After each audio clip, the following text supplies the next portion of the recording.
Hello പ്രിയ സുഹൃത്തുക്കളെ, ഞാനിപ്പോൾ വായിലേക്ക് വെച്ചിട്ട് വളരെ എളുപ്പത്തിൽ ഊരിയെടുത്തത് ഒരു ചാളയുടെ മുള്ളാട്ടോ. ചാളയുടെ മുള്ള് അങ്ങനെ വളരെ എളുപ്പത്തിൽ ഊരിയെടുക്കാൻ പാകത്തിൽ ഞാൻ പാചകം ചെയ്തത് അത് പൊള്ളിക്കാനുണ്ടായത്.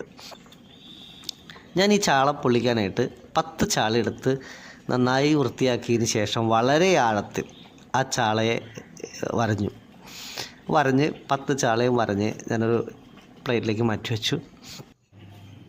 അതിന് പൊള്ളിക്കാനായിട്ട് ആവശ്യമുള്ള ഉപ്പ് ചേർത്തു. ആവശ്യമുള്ള ഉപ്പ് ചേർത്തതിന് ശേഷം അതിലേക്ക് കുറച്ച് കുരുമുളക് പൊടി ചേർത്തു. കുരുമുളക് ചേർത്തതിന് ശേഷം കുറച്ച് വെളിച്ചെണ്ണ. ഈ വെളിച്ചെണ്ണയുടെ അളവ് പാചകം ചെയ്യുന്ന ആൾ, കഴിക്കുന്ന ആളുടെ ഇഷ്ടം അനുസരിച്ച് കൂട്ടാം കുറയ്ക്കാം. ഞാൻ വളരെ കുറച്ച് വെളിച്ചെണ്ണ ചേർത്ത് നന്നായി മിക്സ് ചെയ്തു, നന്നായി തേച്ച് പിടിപ്പിച്ചു. ഈ മുറിവിൻ്റെ അകത്തേലെല്ലാം ഈ ചേരുവകൾ ചെല്ലാവുന്ന രീതിയിൽ നന്നായി മിക്സ് ചെയ്ത ശേഷം മൂടി വെച്ചു. ശേഷം ഒരു അടുപ്പ് കത്തിച്ച് അതിലേക്ക് ഫ്രൈ പാൻ വെച്ചു. ഫ്രൈ പാനിലേക്ക് നല്ല ഒരു തൂശനില, പാളയംകുടൻ്റെ തൂശനില വെച്ചിട്ട് അതിൻ്റെ മുകളിലേക്ക് ഞാൻ വൃത്തിയാക്കി മാരിനേറ്റ് ചെയ്ത് വെച്ച 10 ചാളയും ഇങ്ങനെ അടക്കി ഓരോന്നൊന്നായി വച്ച് നന്നായി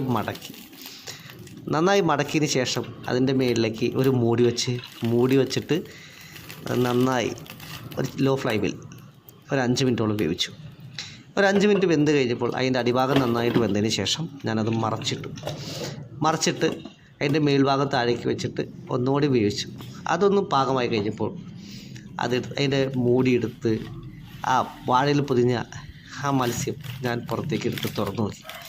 കുരുമുളകും പച്ച വെളിച്ചെണ്ണയും പച്ചമീനും കൂടി വെന്ത ഒരു സ്മെല്ല്, ആ മണം എൻ്റെ മൂക്കിലേക്ക് ഇങ്ങനെ കുത്തിക്കയറി.